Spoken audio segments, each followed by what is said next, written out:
자, 우리 신라젠 주주 여러분들 반갑습니다. 8월 25일 12시 25분 지나고 있습니다. 아마 점심 식사들 하고 계실 텐데 영상은 이제 저녁에 이제 올라가기 때문에 오늘도 영상 많이 좀 시청해 주시고요. 좋아요 버튼 항상 말씀드리죠. 많이 좀 눌러주시면 큰 힘이 됩니다. 많이 좀 눌러주시고 정보방 이야기를 또 안 해드릴 수가 없는데 항상 좋은 내용들만 여러분들께 항상 좀 공유를 해드리려고 하니까요. 여기뿐만 아니라 이제 수익 날 수 있는 종목까지 항상 좀 공유를 해드리고 있으니까 영상 아래쪽 댓글 확인하셔서 링크가 있거든요. 누르시면은 뭐 1초면 들어와지니까 한 번씩 확인하시고 들어오실 분들은 꼭 좀 들어오시기 바라겠습니다. 자, 일단 지금 뭐 추세 자체는 뭐 이렇게 본다라고 했을 때 21선 저항이거든요. 그래서 오늘 21선 지금 저항을 맞고 있는 이런 상황 속에서 주가 흐름이 지금 유지가 되고 있고, 단기적으로 뭐 바닥 구간은 이 라인이죠. 2750 라인. 그래서 지금도 역시나 일봉상 21선 아래, 그러니까 결국은 3000원 선 아래쪽에서는 그냥 분할 매수로 공략하셔도 괜찮다. 최근에 이런 의견을 계속 드리고 있으니까 잘 참고하셔서 여러분들 공략하시면 좋을 것 같습니다. 일단 뭐 신라진에 대한 큰 이슈는 지금 현재 없어요. 뭐 나와주는 게 뭐 사실 이제 없습니다. 최근에 이제 뭐 BA의 089 하나에 대한 어떤 병용 임상에 대한 어떤 소식들이 지속적으로 지금 나오고 있는 상황인데, 이게 사실 이제 우리가 기대해야 되는 것은 단순한 어떤 기대보다는 이제는 임상에 대한 어떤 결과값에 이제 기대를 해야 된다는 말씀을 지금 꾸준하게 드리고 있죠. 그래서 그때까지는 확실하게 좀 인내가 필요하다라고 지금 말씀을 드리고 있고, 사실상 이제 바이오 섹터에서 굉장히 좀 중요한 것이 바로 이 9월 금리 인하거든요. 바이오 섹터뿐만 아니라 이 증시라든지 그 뭐 코인이라든지 여러 가지 이제 좀 위험 자산에 투자하는 이 시장 자체가 이제 우리가 생각했을 때 금리 인하가 그만큼 굉장히 중요하다라는 거예요. 그동안에 이제 사실 고금리 시대 속에서는 은행에 그냥 돈만 넣어놔도 그래도 좀 높은 이자를 쳐줬었기 때문에 그동안에 위험 자산에 투자하는 것보다는 안전자산 쪽으로 투자하는 것이 더 낫다. 이렇게 이제 심리가 쏠렸다면, 이제 금리 인하가 점점 되면서 다시 한번 또 저금리로 간다라고 한다면 결국은 이제 이 수급이 다시 이렇게 이제 돌아오는 거거든요. 그래서 바이오 섹터가 사실 가장 이 금리 부분에 민감한 부분이기 때문에 한번 또 기대를 해 볼 필요가 있다라는 것이고, 지난주 이제 잭슨홀 미팅에서 파월 연준 의장이 이 9월 금리 인하 부분에 대해서 굉장히 좀 긍정적으로 일단 이야기를 한 상황입니다. 근데 이제 또 중요한 것이 연내 인하는 어느 정도로 진행이 될 것이냐가 중요하죠. 그죠?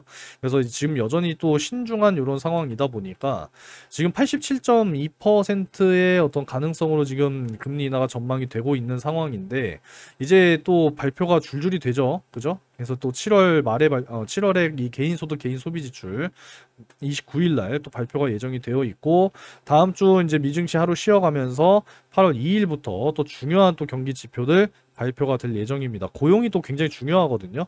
지금 뭐 인플레이션은 좀 상방으로 가고 있는 상황인데 고용이 지금 하방으로 가고 있는 상황이다 보니까 금리 인하가 필요하다, 지금 이렇게 이야기를 하고 있는 상황이기 때문에 중요한 경기 지표들 잘 확인을 좀 해가면서 대응을 해 나가도록 하겠고요. 최근에 뭐 신라젠 뭐 항암제에 대한 어떤 최적 조합을 물색하는 것에 어떤 뭐 7.8기, 그만큼 지금 뭐 부지런히 발품을 팔면서 많은 이 빅파마들과의 어떤 협력, 여기에 대해서 지금 집중을 하고 있는 모습이다라고 지금 보여지는 거거든요.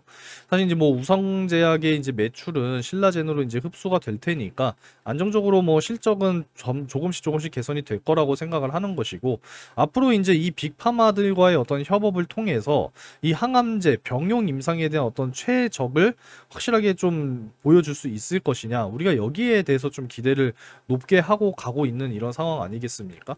그래서 결국에 이 암이라고 하는 것 역시도 우리 인류가 정말 이제 초고령 사회로 이제 진입을 한 상황이기 때문에 그만큼 이제 앞으로 발병률 역시도 높아질 거예요.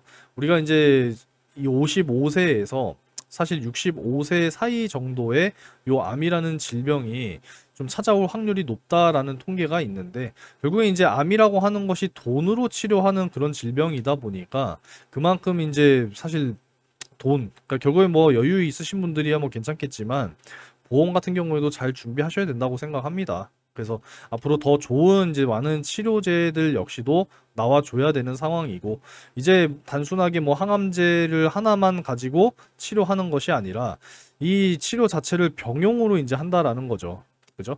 그래서 뭐 키트루다라든지 옵티브라든지 뭐 티센트릭이라고 하는 요러한 이제 항암제들, 여기에 이제 앞으로 뭐 ADC 그리고 뭐 카티 치료제 여러 가지가 이제 있겠습니다만은, 확실하게 이제 효능 좋은 것들이 지속적으로 개발돼서 상용화가 돼야 된다라는 거거든요.